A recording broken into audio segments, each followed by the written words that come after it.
नमस्कार, मैं हूं पवन त्यागी। मोदी सरकार की कैबिनेट में भारतीय जनता पार्टी के सांसदों की संख्या वो ज़्यादा है और उसके कारण से मंत्रालय में भी मोदी का दबदबा कायम है। जहां तक हमने आपको पहले भी बताया था कि जो सीसीएस मंत्रालय हैं वो सब के सब में भारतीय जनता पार्टी के सांसदों का कब्जा है, या यूं कहिए कि वो मंत्रालय जो महत्वपूर्ण है देश के लिए वो भारतीय जनता पार्टी ने अपने पास रखे हैं। कैबिनेट के इस दबदबे के बाद अब अगला नंबर है लोकसभा के स्पीकर का। अभी तक यह कहा जा रहा था कि इस स्पीकर पोस्ट को लेकर के एनडीए के घटक दलों में आपस में खींचातानी हो सकती है। यह हो सकता है जी हमारे दल का स्पीकर होगा, कोई कह रहा था जेडीयू से होगा, टीडीपी से होगा। अब भारतीय जनता पार्टी ने इस पर भी यह फॉर्मूला तय कर दिया है कि वो जो स्पीकर है वो भारतीय जनता पार्टी का ही होने जा रहा है। ये सब चीजें अभी बाद की बात है, लेकिन अभी तक जेडीयू के जो नेता हैं केसी त्यागी, उन्होंने इस पर स्पष्ट कर दिया कि भारतीय जनता पार्टी जो भी अपना प्रत्याशी घोषित करेगी, टीडीपी और जेडीयू दोनों बड़े दल हैं और दोनों दलों ने यह तय कर लिया है कि वो भारतीय जनता पार्टी के ही प्रत्याशी को अपना बहुमत देंगे। अभी तक जो नाम चल रहा था दुग्गुबंती पुरंदेश्वरी, इनका नाम कह रहे थे, जो टीडीपी की सांसद हैं और एनटी रामाराव की पूर्व जो सीएम है उनकी बेटी है, और ये चंद्रबाबू नायडू की साली भी हैं, यानी पत्नी की बहन है। तो ये कह रहे थे टीडीपी की तरफ से ये हो सकता है जी हमारी तरफ से ये नाम रख लो, कोई कह रहा था जेडीयू की तरफ से कोई नाम आएगा।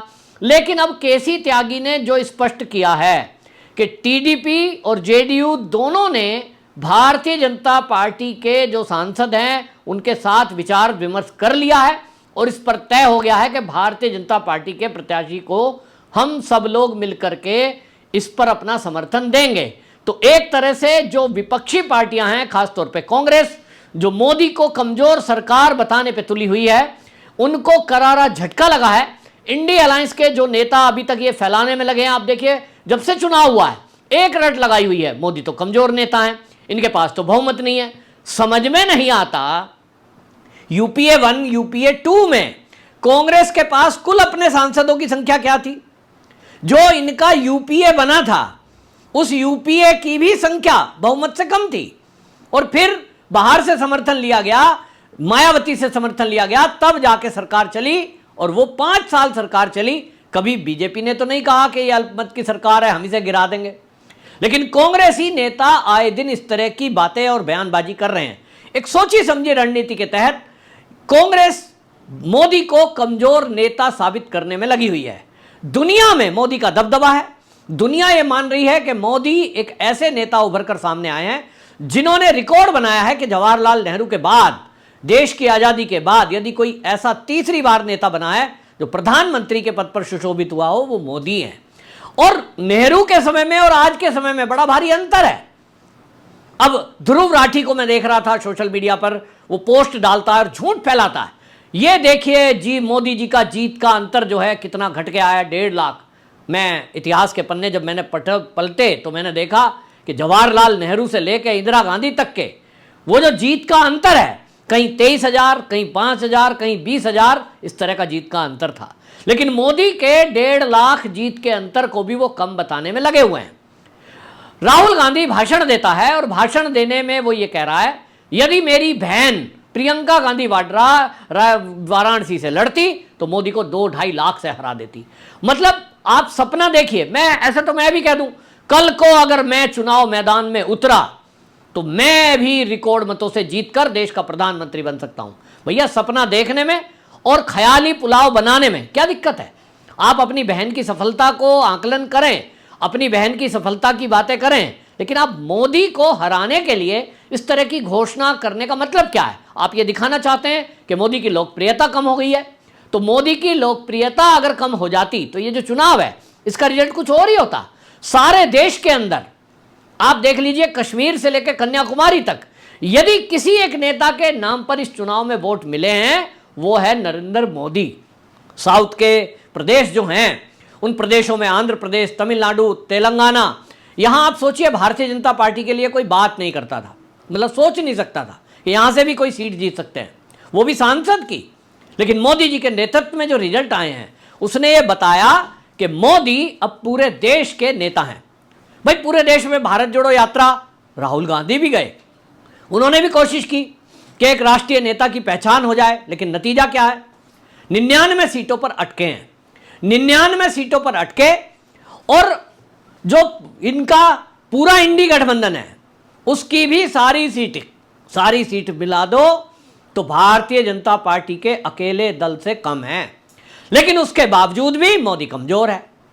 मोदी सरकार तो अल्पमत की सरकार है। भाई, अल्पमत और बहुमत कैसे तय होता है? अल्पमत और बहुमत आंकड़ों से तय होता है, और आंकड़ा 272 का है। यह अल्पमत तब हो सकता था कि जो मोदी सरकार का जो इस समय एनडीए है उसकी संख्या 293 है, यह 293 ना होकर यह 250 होती, 270 होती, दो भी कम होते, और इसमें इंडी गठबंधन का कोई सहयोगी दल जो आज है उनमें से किसी का सहयोग लेना पड़ता।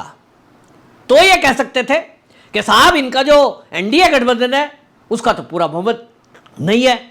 यह अगर तब कहते बात समझ में आती, लेकिन आप पूरे बहुमत जो एनडीए का चुनाव के पहले गठबंधन बना है उसको आप 293 के बाद भी कहेंगे कि यह अल्पमत में है।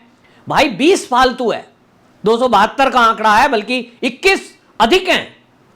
आप ये सपना देख रहे हो और मोदी को बदनाम करने की कोशिश कर रहे हो, तो ठीक है, राजनीति में यह नीति आपकी हो सकती है कि आप मोदी को कमजोर नेता माने, लेकिन एक तरफ आप मोदी को कमजोर नेता बताने पर लगे हो, दूसरी तरफ आप मोदी को कहते हो मोदी तो तानाशाह है, वो तो साहब विपक्षी दलों के नेताओं को जेल में डाल रहे, वो तो ईडी सीबीआई का दुरुपयोग कर रहे हैं, वो तो किसी की सुनते नहीं है। अगर मोदी कमजोर है तब फिर उनकी ऐसी स्थिति कैसे हो जाएगी? तो वो ऐसा कैसे हो जाएंगे कि वो किसी की सुनते नहीं है? भाई, आदमी सुनता कब नहीं है?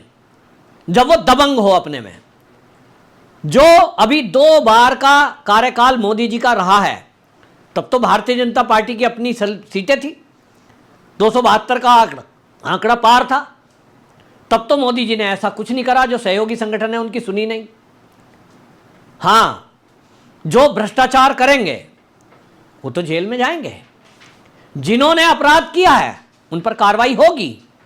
तो कुल मिलाकर के इस तरह की चीजें अब ये एक के बाद एक जो ये विपक्षी दल यानी कांग्रेस नैरेटिव चलाने की कोशिश कर रहा है, उनका हर नैरेटिव अब फेल होता जा रहा है। पहले मोदी मंत्रिमंडल का कैबिनेट, उसमें मनमर्जी का मंत्रालय भारतीय जनता पार्टी के सांसदों को देना। मोदी ने यह सिद्ध किया कि भारतीय जनता पार्टी पूरी ताकत के साथ ये 5 साल सरकार चलाने वाले हैं। रक्षा मंत्रालय हो, गृह मंत्रालय हो, वित्त मंत्रालय हो और विदेश मंत्रालय, ये महत्वपूर्ण मंत्रालय, ये सब भारतीय जनता पार्टी के सांसदों के पास है।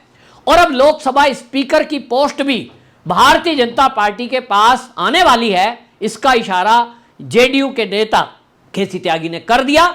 इसके बाद अब यह तय हो गया कि यदि कोई उठापटक भी हुई, यदि किसी ने कुछ कोशिश भी की, जिसकी संभावना है नहीं, लेकिन अगर करते हैं, तो वैसी स्थिति में लोकसभा स्पीकर जो है उसकी भूमिका बहुत महत्वपूर्ण हो जाती है। लोकसभा स्पीकर ही तय करते हैं कि किसी दल के सांसद को वो मान्यता देंगे कि नहीं देंगे। वोट वैलिड इनवैलिड करना, कई प्रस्तावों पर जब वोटिंग होती है उस पर निर्णय करना लोकसभा स्पीकर की ये जिम्मेदारी होती है, और उस समय बहुत महत्वपूर्ण भूमिका हो जाती है। और इसीलिए भारतीय जनता पार्टी ने अपने घटक दलों से बात करके ये तय किया कि लोकसभा स्पीकर भी उन्हीं की पार्टी का रहेगा। कुल मिलाकर अभी तो चुनाव होना बाकी है, और आपको बता दें कि ये जो 18वीं लोकसभा है, इसका पहला सत्र 24 जून को शुरू होगा, जो 3 जुलाई तक चलेगा। और इसमें पहले ही दिन राष्ट्रपति जी का अभिभाषण होगा, और उसके बाद यहां सभी शपथ लेंगे जो नए चुनकर आए सांसद हैं। और उसके बाद ये प्रक्रिया शुरू होती है, प्रोम्पटम स्पीकर बनाया जाता है। प्रोटेम स्पीकर एक टेम्परेरी होता है, जो कि केवल वोटों के लिए, मतलब अगर वोट की जरूरत पड़ती है तब भी चुनाव के लिए जरूरत पड़ती है, तो प्रोटेम स्पीकर किसी एक सीनियर सांसद को बिठाया जा सकता है, उस पर वो बैठेंगे। फिर अगर वोट की जरूरत पड़ी तो वोट होगी, और वो गुप्त मतदान होता है, लेकिन अगर सर्वसम्मति से होता है, क्योंकि विपक्ष को अगर पता लगा कि भाई आंकड़े हमारे पक्ष में नहीं है, आमतौर पर यह परंपरा रही है कि वो सर्वसम्मति से स्पीकर चुन लिया जाता है।